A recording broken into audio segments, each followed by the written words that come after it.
Today I'm going to walk you through all of the different settings and configurations you have in Paycove. The first one we'll start with is invoice settings. This is all the information that's going to display on your invoices. So you have your custom logo, which you can upload here. Your company information, the address, so the name, the address, point of contact. This will be in the event that the customer has a question about the invoice, they know who to reach out to. And then you can add additional information. So if you want to display any particular notes for your invoices, any payment terms that apply, and then you can add a footer if you want to have your address, your routing information, different things like that.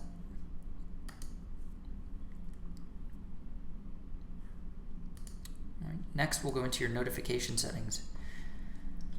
This is where you can configure how automated you would like Paycove to be.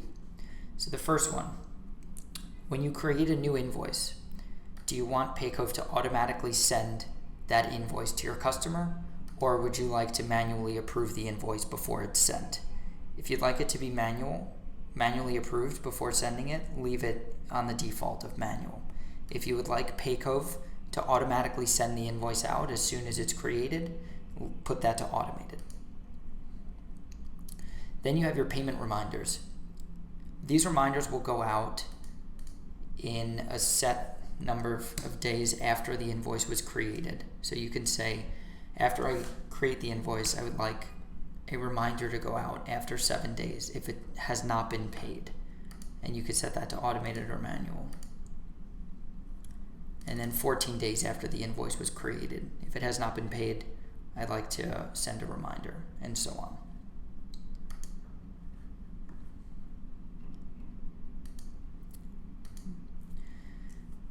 Next, we'll go into the invoice template.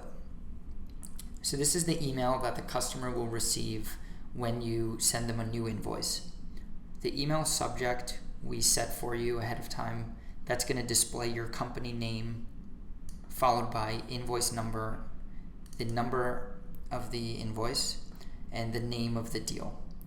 This number here corresponds with the deal number.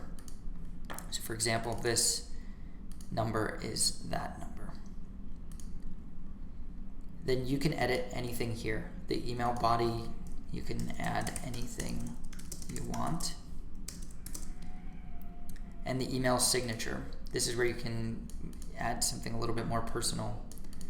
And you can put your company name, anything you'd like here. Any formatting, so if you have it on one line, that's how it's going to show up. If you have it like this, this is how it's going to show up.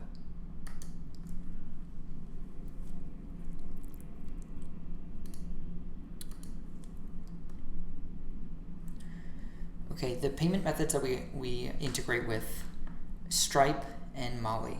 Molly is specific for companies that have international bank accounts or that are based in Europe. You can connect with Molly to accept SEPA debit payment, IBAN, other banking and processing companies that are specific to Europe. You can use Molly. By default, when you connect your Stripe account or Molly account, these settings will be turned off, so you'll have to set which ones you would like the customer to be able to pay with. And if you're going to be using subscriptions, you need to have one of these connected for subscriptions to work. Okay. We also offer an integration with Zapier. So if you have QuickBooks, if you use FreshBooks, Xero, any accounting software, really any software that Zapier integrates with, you can generate an access token here. You would name it whatever you'd like, save it, and then Paycove will generate an access token. If you'd like Paycove to send new invoices or invoices that we've created to your accounting program or to a Google spreadsheet, you can use this integration here. And we'll show you how to actually set that up in a later video.